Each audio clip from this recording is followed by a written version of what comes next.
I want to show you a blocked swatch versus an unblocked swatch. They're not that much different in quality, but I just want to show it to you.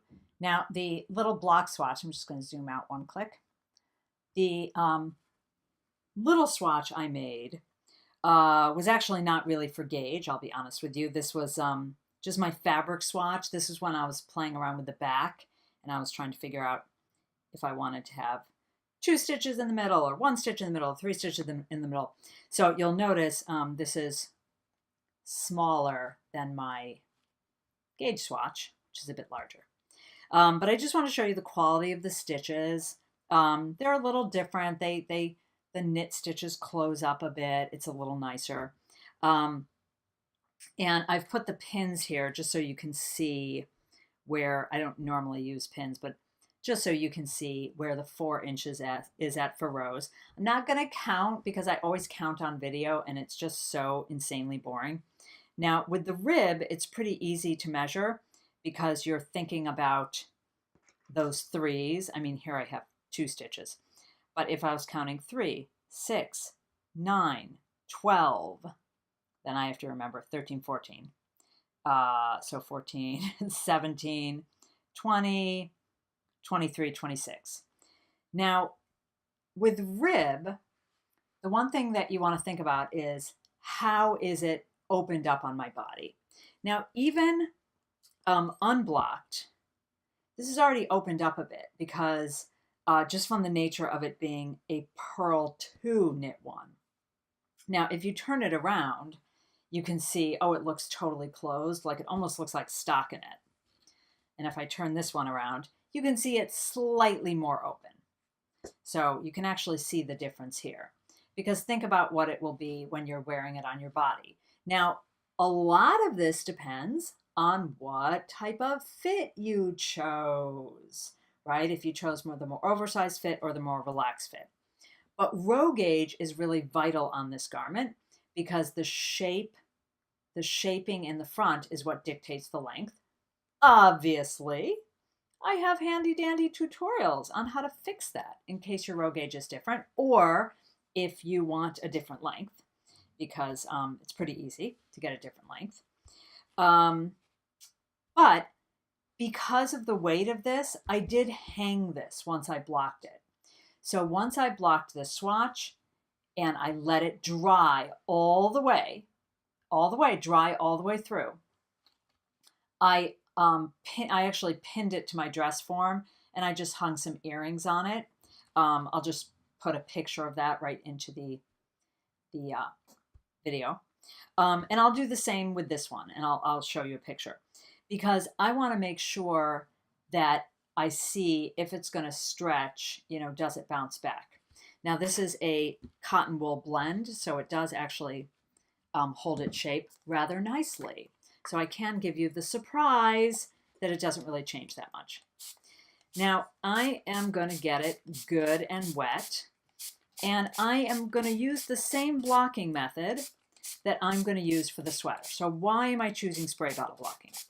Well, this is a large garment. It's heavy. I mean, it's light because of the chainette construction, but there is a lot of volume. So when your pieces are all seamed together and they have the stability of the seam, when you get it wet, like when you're washing it, right, you don't have to worry about those pieces stretching out of shape or you accidentally being too rough with them. But when they don't have the structure of the seams, oops, I hate when I knock into my camera because it sort of looks like a little bit of an earthquake. When you don't have the stability of the seams to hold that garment together, wet blocking can just be a pain when it's a fiber, like a chainette construction with lots of air in it, or, large pieces like this are, to have to be so careful about how we handle them when they're wet. So because of that, I kind of prefer spray bottle blocking, not for all fibers. For a lot of fibers, I just love a good old, like 100% wool. I will give that a good old bath, right? For more information about blocking and which blocking techniques you use, see how I'm just opening it up a bit so I can make sure to get some moisture into the pearl bumps. For more information about blocking, I do have a webinar just on blocking techniques in knitting, and I'll post a little link there. Okay, so I've got it nice and wet, and you can do a little molding if you want. You can get in there. If you're super, I would say nuts. This is not a me thing. This is something that I heard from one of my knitters, and I find it a little more perfectionist than I am. But she would actually just take a DPN and like go like that in the rib, just kind of run it along the side.